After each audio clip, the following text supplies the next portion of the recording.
এখন হাবিত এটা বাঘ আছিল। এদিনাখন মাংস খাই থাকোঁতে তাৰ ডিঙিত এডাল হাড় লাগিল। বহু চেষ্টা কৰিও সি ডিঙিৰ পৰা হাড়ডাল এৰুৱাব নোৱাৰিলে। ইফালে ডিঙিত হাড়ডাল লাগি থকা কাৰণে সি একোকে খাব ল'ব নোৱাৰা হ'ল। সেয়েহে সি হাবিৰ আন পশু পক্ষীক যাকে য'তে পায় ডিঙিৰ হাড়ডাল এৰুৱাই দিবলৈ কাতৰ মিনতি কৰিলে, কিন্তু কোনো তাৰ ওচৰলৈ নাহিল।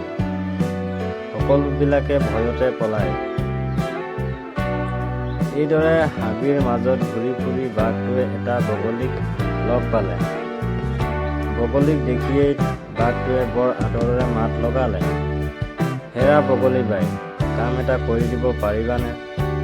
মোৰ ডিঙিত হাড় এডাল লাগি আছে। তুমি যদি তোমাৰ দীঘল ঠোঁটেৰে হাড়ডাল উলিয়াই দিয়া, তেনেহ'লে মই তোমাক এটা বহুমূলীয়া উপহাৰ দিম।" উপহাৰৰ লোভত বগলীটোৱে বিপদৰ কথা চিন্তা নকৰি বাঘটোৰ মুখত মূৰটো সুমিয়াই দিলে আৰু তাইৰ দীঘল ঠোঁটেৰে হাড়ডাল কামুৰি বাহিৰলৈ উলিয়াই আনিলে।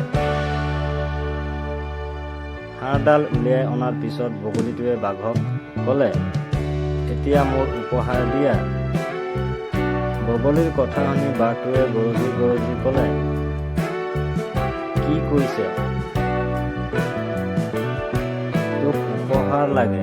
মোৰ মুখত ডিঙি সুমিয়াই আজিলৈকে কোনো হাৰি যাব পৰা নাই। তোৰ যে ভালে ভালে প্ৰাণ ৰক্ষা কৰিল, সেয়ে তোৰ বাবে ডাঙৰ উপহাৰ। ইয়াতকৈ আৰু ডাঙৰ উপহাৰটো কি লাগে? তোৰ যদি জীয়াই থকাৰ ইচ্ছা আছে, তেতিয়াহ'লে এতিয়াই মোৰ ওচৰৰ পৰা আঁতৰত ৰ'।"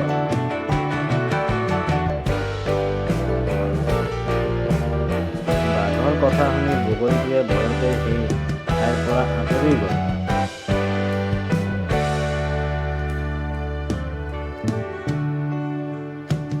নীতি কথা: শত্ৰুৰ চলাহী কথাত কেতিয়াও ভুল যাব নালাগে। ধন্যবাদ।